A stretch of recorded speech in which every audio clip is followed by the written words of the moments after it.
من مادرم، من مادرم تاجیکستانم، منم اوچایم. من چی فرزندام برای ظلمی شکنجه همین تاجیکستان آفریدم. من بچه‌ام زاییدم که برن در ترما روزشون بگذرانن.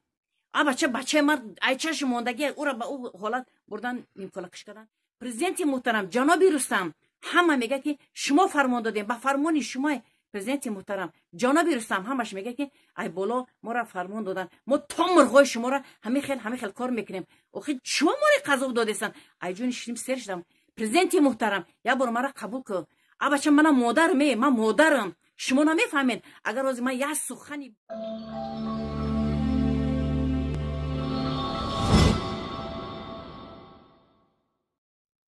السلام علیکم. اساسگزار صلح و وحدت جناب عالی پرزیدنت محترم امامعلی رحمان. من رضای مهری از رایون حصار. من 14 سال باز هستم در جستجوی شما هستم. میخوام که یک با شما را بینم. پرزیدنت محترم امامعلی رحمان، آن سخنایی که شما کردگی روز من همه را دیدم در تلویزیون. باور کنید تو حاضر من همه گریانم که شما برای قدر مادر این قدر گفتید که اگر فرزند در صد باشه برای مادر و کودک است.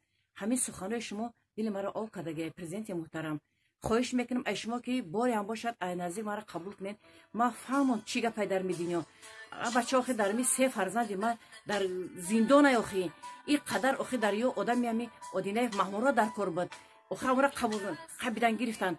آدمایش بود که حاضر همش آمدن در همون روز که ما همیرا قپیم بیایم فرزندای ترمو غم نمیته فرزندای ترمو کردار نمیشیم. همون آدینه محمورا هم که باشه همون که باشه جزاش میتیم اشترافش میکنم کارش میکنم.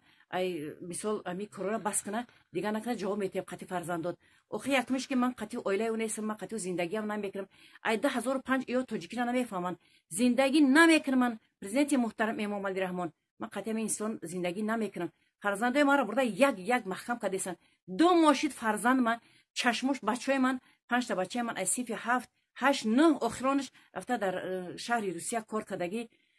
ای چشم موندگیان ای چشماشون هر دیده بچم چشماشون کورشیدگیان چشماشون نمیبینن. یکی یار تاجیکی نمیفهمن. آخه اوباشونه اوباش مور اوباش میگن. ما اوباش نکردیم. اوباش از کمیسریات حربی سر شد که بچه ما را پیش خونه 10 نفره 2 ماشین قطعی زده برده که پیش ایمی بچه ما ای توش رفته گپ زده بود که همین خیل کار ما حادثه میخله همه کاغذا را نشون داد. تا حتی را کاغذ خود نبردن باور نکردن. تا حتی را که بردن در کمیسریات حربی همه بچه را کمیسیا گذراندن کسل برآمد. همیشتن باور نکردن. رایگان گفتن کمیسریات حربی امنیت حصار پروکرور نایه حصار همه گرفتن بچه ما را شنبه روی کردن. دخترای خودشون روی کردن. قرابالو منصورов مدگرادو همه جا روی کردن. همه دخترای یا همه بچه ما را با گرفتن. آخه کسلیش برو آوردن روی کردن. با تو کاغذاش همش بردیم. میگن که حالی وینی بلیت ای کی ای ماه ای تیرمو های ای کی بهار کی کشید ما همونجا با میبینیم کنی میتیم نمیتیم. آخه جناب عالی جناب رستم التماس میکنم خواهش میکنم شما برای آدینه مامورات روی کردین که برای تعظیم روی کردین. بچه همه را معیب کردن.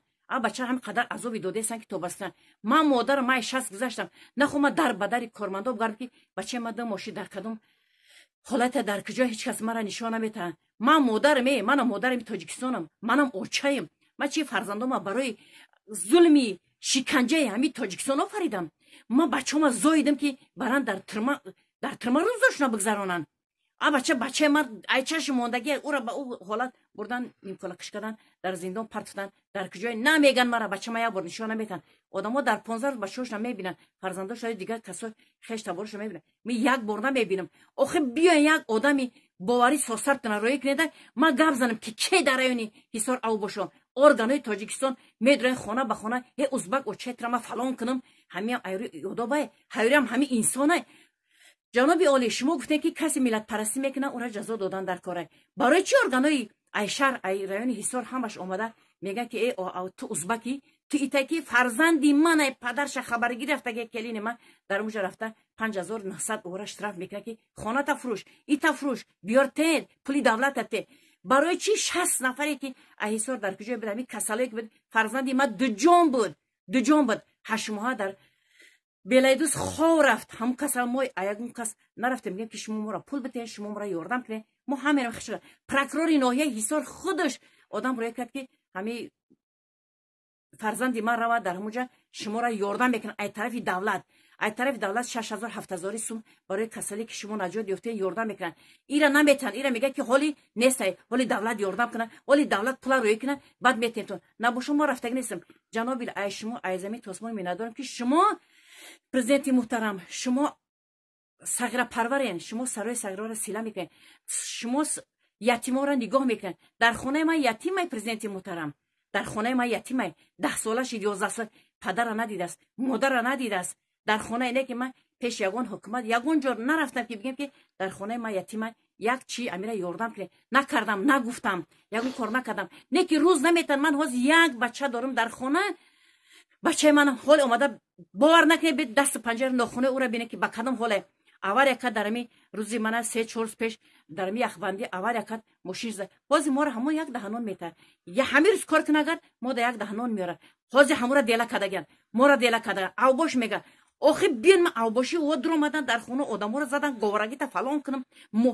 مادرای موهالی نه 3 ماه 4 ماه 5 ماشین مردگی دادوری گور رفته کارای او را کرده است. پرزیدنت محترم جناب رستم همه میگه که شما فرمان دادین، با فرمان شما پرزیدنت محترم جناب رستم همش میگه که ای بالا ما را فرمان دادن، ما تا مرغای شما را همه خیل کار میکنیم. آخه شما ما را قضا دادستان ای جون شیم سر شدم. پرزیدنت محترم یا بار مرا قبول کو. بچه من مادرم، شما نمیفهمید. اگر روز من یه سخنی بد بگم در حق دولت مرا نفس ما نمیمونه کشدنی. من خودم بیام در راه رو در چند جا آوار کردگیم سلام زدگی.